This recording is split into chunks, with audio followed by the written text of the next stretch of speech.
Hello friends, today we are going to discuss our TGT screening exam.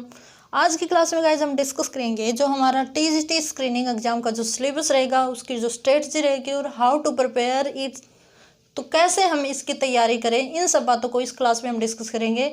Guys जो हमारे 2016 का जो paper था वो भी इसका बेस रहा है, और अब जो एग्ज़ाम हो रहे हैं एचएसएससी के द्वारा दिए जा रहे हैं, तो उनके बेस पे हम इसकी तैयारी करेंगे। जैसा कि आप जानते हो, पीजीटी स्क्रीनिंग एग्ज़ाम हमने डिस्कस किया था, काफ़ी ज़्यादा वो रिलायबल हमारा जो डिस्कशन था वो रहा है, और उसके साथ साथ हमने जेवीटी का भी डिस्कस किया है, जो जेवीटी स्क्रीनिंग एग्ज़ाम उसको भी हमने डिस्कस किया है। तो आज हमारा रहता है टीजीटी इंग्लिश स्क्रीनिंग एग्ज़ाम। इसके लिए काफ़ी ज़्यादा क्वेरी रही हैं और काफ़ी ज़्यादा कमेंट आए थे, तो उसी ऑन द डिमांड ये हमने टॉपिक तैयार किया है।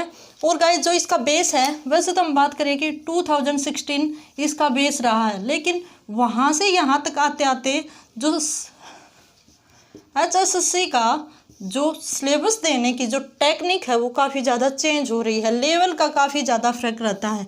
जैसे इस लेवल पे हमने तैयारी की थी, लेकिन इस लेवल पे हम अननोन थे, लेकिन आज हम नोन हैं। किस बात के?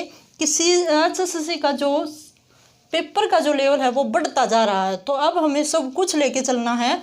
तो इसी को बेस बनाकर आज का सिलेबस या हम स्ट्रेटजी हम डिस्कस करेंगे, तो मेरे साथ बने रहिए। पूरी हम क्लास में जो हमारी स्ट्रेटजी या फिर हमारा 2016 का जो पेपर है वो कैसा रहा था, उन पर हम बातें करेंगे। इस सिलेबस को देखेंगे तो देखना, मेरे साथ बने रहिए। एग्ज़ाम का पैटर्न वही रहने वाला है, जो एग्ज़ाम का पैटर्न है वह वही रहने वाला है। 80 मार्क्स का हमारा क्या आएगा? Question paper. क्या आएगा? क्वेश्चन पेपर आएगा, जिसमें हो सकता है जो क्वेश्चन है वो 2 नंबर का एक क्वेश्चन हो। एक क्वेश्चन कितने मार्क्स का? 2 मार्क्स का हो। तो इस तरह हमने देखा कि जो 2016 का जो पेपर आया था गाइस, वो 160 का आया था, ठीक है। और 160 के साथ इंटरव्यू था, वहाँ पे क्या था? इंटरव्यू था।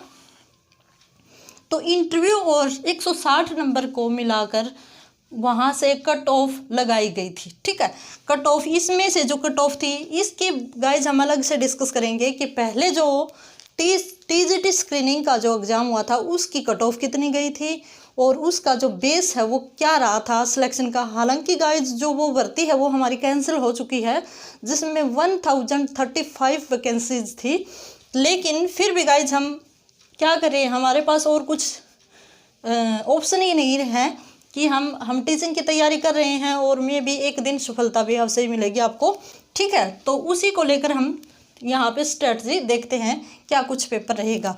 तो गाइज इतना आपको पता चल गया कि 80 मार्क्स का हमारा 80 क्वेश्चंस का हमारा क्वेश्चन पेपर रहेगा, ठीक है। तो वही हमारे तीनों पेपर जो हमारे पीजीटी, टीजीटी और पीआरटी, तीनों के तीनों 80 मार्क्स के रहेंगे। ये हम लेके चल रहे हैं, और 10 मार्क्स अदर रहेंगे, जो आपके सोशल कल्चर या फिर कोई भी जॉब वगैरह जो आपको मिल रही हैं, ठीक है।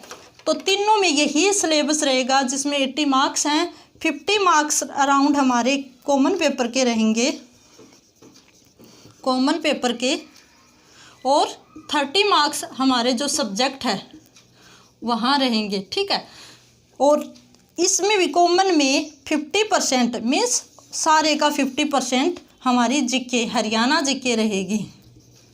25% सॉरी गाइज, 25% हमारी क्या रहेगी? हरियाणा जीके रहेगी।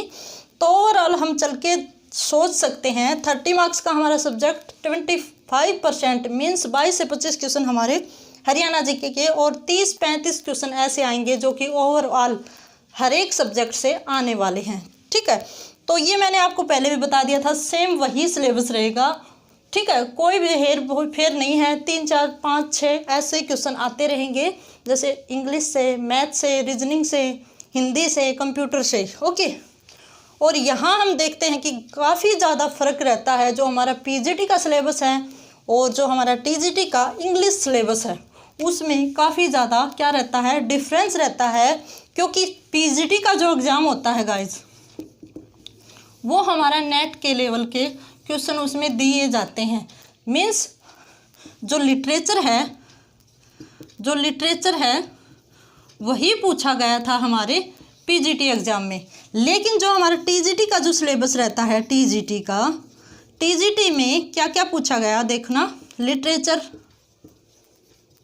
और उसके साथ जो ग्रामर है वो पूछी गई थी। लिटरेचर 10 से 12 नंबर का था, बाकी हम देखें तो 18-20 क्वेश्चन थे वे ग्रामर के बेस के ऊपर थे। तो ग्रामर तो गाइज जिसके हमें काफ़ी ज़्यादा नॉलेज है, लिटरेचर हमारा अनलिमिटेड है, अथाह है, जिसमें हम बात करें तो ओवरऑल वर्ल्ड का जो लिटरेचर है वो होता है। लेकिन फिर भी जो हमारा टीजीटी का लिटरेचर रहता है वो ओनली ब्रिटिश रहता है, ब्रिटिश एंड इंडिया का यही रहता है। एक क्वेश्चन पूछा गया था 2016 का फ्रांस से, जो फ्रांस लिटरेचर है वहाँ से पूछा गया था एक क्वेश्चन, ठीक है। और बाकी क्वेश्चन जो हमारे ब्रिटिश से थे उसके साथ साथ हमारे इंडियन राइटिंग से थे। अब हम बात कर लेते हैं कि ब्रिटिश लिटरेचर से किस टाइप के क्वेश्चन पूछे गए थे, कौन सी एजेज से जो क्वेश्चन हैं वो पूछे गए थे, और जो इंडियन राइटिंग है वहाँ से कौन से क्वेश्चन पूछे गए थे। ये कन्फर्म नहीं है गाइज कि उसी राइटर से या उसी एज से क्वेश्चन पूछ ले एग्जामिनर, लेकिन फिर भी गाइज हमें पता है कि लिटरेचर की जो एजेस हैं वो चेंज नहीं होनी है, सभी में वही राइटर है। तो हमें मोटे तौर पर हम देखते हैं कि कौन कौन सी एजेस हैं और कौन कौन से जो हमारे बेसिक राइटर हैं जिनको हमें करना चाहिए। तो बने रहिए मेरे साथ, हम डिस्कस करते हैं जो हमारा 30 मार्क्स का ये जो लिटरेचर का पोर्शन रहता है इसको हम डिस्कस करेंगे। इसको हमने पहले कर लिया था, आप वहाँ से कर सकते हो जो कॉमन सिलेबस है। और गाइज हम देखेंगे कि क्या हम तैयारी करें, क्योंकि गाइज मैंने भी दिया था जो स्क्रीनिंग 2016 का, ठीक है। तो हमने तो काफ़ी वाइड तैयारी की थी, कभी किसी क्लास में डिस्कस करेंगे कि क्या कट ऑफ क्या कुछ था, इंटरव्यू भी दिया था, लेकिन जो भर्ती है वो कैंसिल हो गई। तो अब हम बात कर लेते हैं जो हमारे 30 मार्क्स का जो क्या रहता है लिटरेचर, या हम कहें जो सब्जेक्ट स्पेसिफिक जो पोर्शन था उसकी हम बात कर लेते हैं। तो गाइज जैसे हमने पीजीटी में हमने डिस्कस किया था कि चौसर से भी क्वेश्चन करने हैं, ओल्ड इंग्लिश पीरियड से भी करना है, अफ्रीकन एज से भी करने हैं, या फिर ऑस्ट्रेलियन, इंडियन, ब्रिटिश राइटर को हमें करके जाना है। लेकिन इसमें ऐसा कुछ नहीं है, क्योंकि जो क्वेश्चन आए थे लिटरेचर से वो ओनली 10 to 12 ही थे, ठीक है। तो हो सकता है गाइज अब की बार 10 से 20 के बीच में क्वेश्चन आ जाए, मीन्स 5 क्वेश्चन और ऐड कर दे, ग्रामर को कम कर दे, क्योंकि लेवल है वो अब बढ़ता जा रहा है जो एसएससी के एग्जाम्स का, ठीक है। तो यहाँ हम लेके चलते हैं कि कौन कौन सी मेजर एजेस हैं या कौन कौन सी इम्पोर्टेंट एजेस हैं जहाँ से क्वेश्चन आता है। तो यहाँ गाइज हम बात करें तो एलिजाबेथन एज से 100% जो क्वेश्चन है वो पूछा जाता है, 100%। और किससे पूछा जाता है? शेक्सपियर से, क्योंकि कोई भी एग्जाम ऐसा नहीं जहाँ शेक्सपियर से न पूछा जाए, एडमंड स्पेंसर से न पूछा जाए, मिल्टन से ना पूछा जाए, और मिल्टन की बेसिकली पैराडाइज लोस्ट और पैराडाइज रेन यहाँ से क्वेश्चन है वो पूछे जाते हैं। मिल्टन की ग्रैंड स्टाइल है वहाँ से भी क्वेश्चन पूछ लिया जाता है। तो ये राइटर हमारे मेजर रहते हैं। फिर हम चलते हैं नेक्स्ट के ऊपर, जो यूनिवर्सिटी वेट्स हैं, यूनिवर्सिटी वेट्स हैं वहाँ से क्वेश्चन पूछ लिया जाता है। जॉन लिली के बारे में फर्स्ट ट्रेजेडी, फर्स्ट कॉमेडी से क्वेश्चन पूछ लिया जाता है। फिर उसके बाद अगर हम बात करें तो यूनिवर्सिटी वेट्स में भी जॉन लिली है, फिर या थॉमस काइड है, या फिर मार्लोज हैं, उनसे क्वेश्चन पूछा जाता है। फिर अगर हम बात करें तो हमारा जो डॉक्टर जॉनसन है वहाँ से भी क्वेश्चन पूछा जाता है। अलेक्जेंडर पोप से, ये राइटर कर लो बस, आपको और कुछ करने की ज़रूरत नहीं, अलेक्जेंडर पोप से। फिर उसके बाद अगर हम बात करें तो हमारी जो रोमांटिक एज आ जाती है, जिसमें हमारे विलियम वर्ड्सवर्थ जी हैं वहाँ से, कोलरिज से पूछा जाता है, पीबी शेल्ले से क्वेश्चन पूछा जाता है, ठीक है। रॉबर्ट साउदी से क्वेश्चन पूछा जाता है, ठीक है। फिर इसके साथ जॉन डन है, काफ़ी इंपॉर्टेंट हमारे राइटर हैं, मेटाफिजिकल पोइट्री है, वहाँ से क्वेश्चन पूछ लिए जाते हैं। फिर गाइज अगर हम बात करें तो हमारे रोमांटिक एज के बाद जो हमारी एज आती है विक्टोरियन एज आती है। विक्टोरियन एज से भी जो हमारे फेमस राइटर हैं वहाँ से क्वेश्चन पूछ लिए जाते हैं, ठीक है। तो विक्टोरियन एज के बाद अगर हम बात करें तो मॉडर्न पोस्ट मॉडर्न की बात करें तो एक आधा राइटर रहता है, जैसे टी.एस. इलियट, जैसे इलियट है, जोसेफ कर्नाड, कोनराड,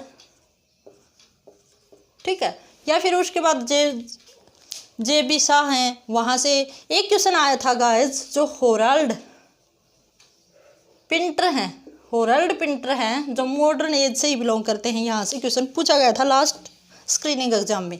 तो कन्फर्म नहीं है कि इसी से पूछा जाए, लेकिन ये हमें आइडिया देते हैं कि यहाँ से क्वेश्चन आ जाते हैं, ठीक है। तो ये आपको करना है ओवरऑल। फिर उसके बाद अगर हम बात करें तो ये राइटर कर लोगे ना आप, तो भी आपके लिए काफ़ी कुछ आप कर पाओगे, ठीक है। फिर उसके बाद गाइज बहुत क्वेश्चन आए थे टर्म्स से, जो कि पूछ लिया जाता कि मेटाफिजिकल क्या है, कॉमेडी क्या है, एपिक क्या है, या फिर हम कहें सोनेट क्या है, एलिजी क्या है, तो इस तरह के ओड क्या है, इस तरह के स्ट्रेंजा, फिट, सिलेबल, इनसे क्वेश्चन पूछा गया था। और गाइज हम देखें तो ये ओवरऑल जो हमने सिलेबस है इसकी सीरीज हमने चला रखी है, और काफ़ी जो वीडियोज है वो यूट्यूब पे वैसे भी पड़ी हुई है मेरे चैनल पे, तो आप वहाँ से देख कर सकते हो या फिर कहीं और से भी कर सकते हो। तो ये गाइज हमारा सिलेबस था 30 मार्क्स का। फिर गाइज हम बात कर लेते हैं थोड़ी सी ग्रामर के बारे में। ग्रामर से जो ग्रामर है हमारी, जो जनरल बेसिक ग्रामर है, वहाँ से भी क्वेश्चन पूछे जाते हैं इस लिटरेचर वाले सेक्शन में। और पेपर 2 या 1 ऐसे नहीं आते, इसी में मिक्स क्वेश्चन पूछ रखे थे। जैसे कभी लिटरेचर का, जैसे यूँ नहीं था कि लिटरेचर का अलग से, आपको मैं पेपर भी दिखाऊंगी, ये नहीं है कि लिटरेचर का अलग से कोई पोर्शन बना रखा सेक्शन 2, 1 ऐसे नहीं, मिक्स ही क्वेश्चन थे। जैसे एक ग्रामर का आ गया, फिर उसके बाद साइंस का आ गया, साइंस से काफ़ी कुछ क्वेश्चन थे, साइंस को अच्छे से करके जाना, ठीक है। तो यहाँ हम ग्रामर की बात करें तो ब्लैंक्स आए हुए थे गाइस, ब्लैंक्स, और ब्लैंक्स कौन सा, पैसेज वाला। तो हो सकता है गाइस अब की बार भी आ जाए, आपको देख के जाना, जिसमें से आर्टिकल वगैरह या कुछ और, जैसे हम देख लेते हैं आर्टिकल से, डिटरमिनर से, ऐसे क्वेश्चन पूछे गए थे। फिर अगर हम बात करें तो हमारा जो नेक्स्ट रहता है, एक था पैसेज। पैसेज मीन जो कॉम्प्रीहेंशन था 5 मार्क्स का, तो हो सकता है अब की बार भी पूछ ले, ठीक है। फिर उसके बाद अगर हम बात करें तो वोकैब से काफ़ी क्वेश्चन पूछे गए थे, वोकैब से, जैसे एंटोनिम, सिनोनिम, वन वर्ड, ऐसे क्वेश्चन पूछे गए थे। फिर उसके बाद न तो एक भी क्वेश्चन नरेशन से था, न ही वॉइस से था, लेकिन गाइज करके ज़रूर जाना है, क्योंकि पहले आज से 5-6 साल पहले जो पेपर हुआ था उसका लेवल इतना ज़्यादा नहीं था जो कि आज हमारे HSSC के एग्जाम आ रहे हैं। ये बात मैं आपको बार बार इसीलिए कह रही हूँ कि आप अच्छे से अपनी प्रिपरेशन करके जाएं। फिर उसके बाद अगर हम बात करते हैं तो गाइज जो हमारा पार्ट्स ऑफ स्पीच हैं, स्पीच, या फिर हम कहें फिगर ऑफ स्पीच से भी काफ़ी क्वेश्चन पूछे जाते हैं, तो ये आपको करके जाना है ओवरऑल। अब अगर हम बात करें तो गाइज आप कैसे तैयारी करें, इस बारे में अगर हम बात करें तो आपको सबसे ज़्यादा फोकस है वो लिटरेचर, या फिर हम कहें इस सेक्शन पे डालना चाहिए जो हमारा लिटरेचर वाला है। फिर उसके बाद जो हमारी हरियाणा जीके है, वहाँ भी 25% हमारी हरियाणा जीके आती है, तो इसको भी अच्छे से कवर करें। फिर जो क्वेश्चन आते हैं वो गाइस साइंस से आते हैं, साइंस से सबसे ज़्यादा क्वेश्चन आते हैं जो हमारी जीके है उसमें से, तो साइंस को अच्छे से करके जाइए। फिर उसके बाद जो रीजनिंग आती है वो मॉडरेट लेवल की आती है, हाई फाई ऐसे ज़्यादा उसका लेवल नहीं आता। मैथ से जो आपको पता है, जो कि HSC के या फिर हम कहें HTET हरियाणा बोर्ड है उसके फेवरेट जो टॉपिक हैं, ठीक है, वही आते हैं। आप कहोगे तो मैं सिलेबस वो भी करवा दूंगी लेंदी, नहीं तो आपके लिए ज़रूरी यही है जो काफ़ी ज़्यादा इम्पोर्टेंट रहने वाला है हमारा ये पेपर। और गाइस मैं ये भी मानती हूँ जिसके PGT HTET और TGT HTET दोनों ही क्लियर हैं तो आपको PGT की तैयारी करनी चाहिए, ठीक है, क्योंकि अगर आप पीजीटी की कर लेते हो तो टीजीटी उसके अंदर ही आ जाती है, तो टीजीटी आपका इजीली हो जाएगा। ठीक है, तो ये काफ़ी ज़्यादा ज़रूरी है। स्ट्रैटेजी बना के आप अपना पेपर कीजिए, अपना जो तैयारी है प्रिपरेशन उसको कीजिए, क्योंकि स्ट्रैटेजी के बिना हम तैयारी नहीं कर सकते। दूसरा, अगर हम बात सोचें तो एक रेगुलरिटी काफ़ी ज़रूरी है। रेगुलरिटी काफ़ी ज़रूरी है। क्यों है गाइज? क्योंकि अब हम देखें कि ओमिक्रॉन जो वायरस है ओमिक्रॉन, उसकी वजह से हम सोच रहे हैं कि पेपर डिले हो रहे हैं, लेकिन ये बात श्योर नहीं है, क्योंकि इतना ज़्यादा हमारे इंडिया के ऊपर ओमिक्रॉन वायरस है, या हम हरियाणा की बात करें तो इतना ज़्यादा नहीं है। तो कब, पता नहीं आपको कब सरकार है, जो हम कहें कि हमारी हरियाणा सरकार है, वो कब आपके एग्ज़ाम के फॉर्म दोबारा से रीऐड करवा ले पीजीटी वाले, और आपका एग्ज़ाम महीने 20 दिन में ही हो जाए। ठीक है, तो आप कैसे इसकी तैयारी करोगे? तो कहने की बात क्या है, आप अभी से अपनी तैयारी शुरू करिए, क्योंकि आपको हमेशा तैयार रहना है। चाहे कभी भी जो हमारा बोर्ड है वो एग्ज़ाम ले ले, एसएससी सरकार है जो अपना पेपर कंडक्ट करवा ले, हम तैयार रहें। एकदम से आप नहीं कर पाओगे, कंपटीशन इतना ज़्यादा है, उसमें जो रेगुलर रहेगा वही रेस में जीतेगा। ठीक है, और इसी के साथ आई थिंक आपको समझ भी आ गया होगा। फिर भी अगर किसी प्रकार की प्रॉब्लम आए, कोई क्वेरी रहे, तो आप कमेंट बॉक्स में डाल सकते हो। और इसी के साथ have a good day and best of luck.